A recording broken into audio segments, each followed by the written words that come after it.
नमस्कार दोस्तों, हमारे चैनल ज्ञानधारा एसटीपी में आपका स्वागत है।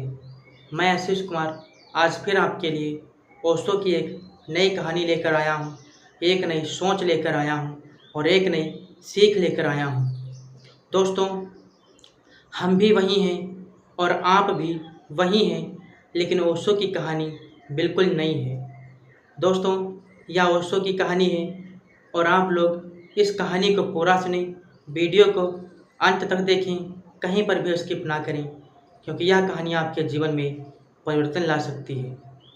तो आइए दोस्तों, अब हम आपको कहानी की तरफ ले चलते हैं। जैसे कि एक नदी थी और नदी के किनारे एक महात्मा जी रहते थे और वहीं नदी के किनारे उनकी कुटी भी एक बनी थी और उसी कुटी में वह भगवान का भजन करते और भगवान को याद करते और उसी कुटी में रहते थे। लेकिन एक दिन महात्मा जी ने सोचा कि हमारी कुटी के जो आसपास बहुत सारी घास है, तो इस घास को काट करके और टोकरी बनाई जाए।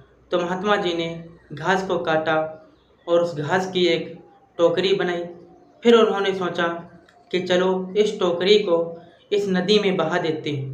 तो महात्मा जी गए और उस टोकरी को नदी में बहा दिया।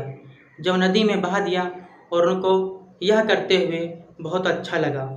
अब होता क्या है, अब यह क्रिया महात्मा जी रोज़ करने लगे। घास को काटते और उस काटी हुई घास से टोकरी बनाते और उस टोकरी से को नदी में बहा देते थे। होता क्या है, बहुत दिन ऐसा करने पर महात्मा जी सोचने लगे कि हम इन टोकरियों को इस नदी में बहा देते हैं, अगर हम किसी को इस टोकरी को दे दें तो फिर कितना अच्छा रहेगा, उसकी सहायता भी हो जाएगी।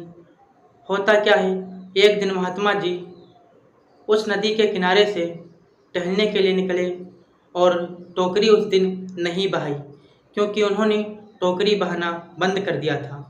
तो महात्मा जी थोड़ी दूर उस नदी के किनारे चले और कुछ दूरी पर चलने पर उन्हें एक बूढ़ी माता दिखाई दी। तो महात्मा जी को ऐसा लग रहा था कि यह बूढ़ी माता किसी संकट में है और उदास बैठी हुई हैं। तो महात्मा जी ने सोचा चलो इनके पास चलते हैं और उदासी का कारण पूछते हैं। तो महात्मा जी उस बूढ़ी औरत के पास गए और कहा, माता जी तुम यहाँ पर क्यों बैठी हो, क्या बात है, तुम बहुत उदास लग रही हो।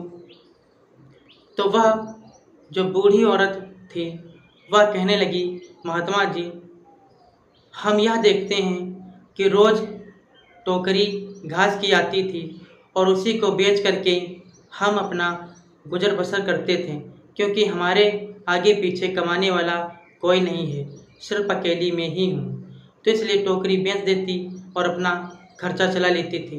लेकिन बहुत दिन हो गए टोकरी बहकर आई ही नहीं। महात्मा जी उसकी बात समझ गए और वह वापस आए और घास काटी और टोकरी बनाई और उस टोकरी को नदी में बहा दिया।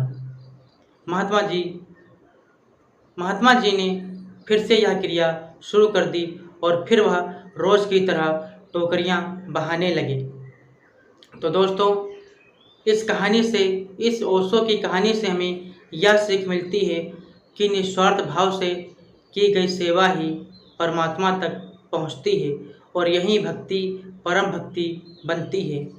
तो दोस्तों, आज से ही निस्वार्थ सेवा करना शुरू कर दें, क्योंकि यही आपकी भक्ति और परम भक्ति एक दिन बनेगी। दोस्तों, मैं आशा करता हूँ आपको यह कहानी अच्छी लगी होगी और मैं अगली वीडियो में मिलूँगा एक नई कहानी के साथ। तब तक के लिए दोस्तों, नमस्कार।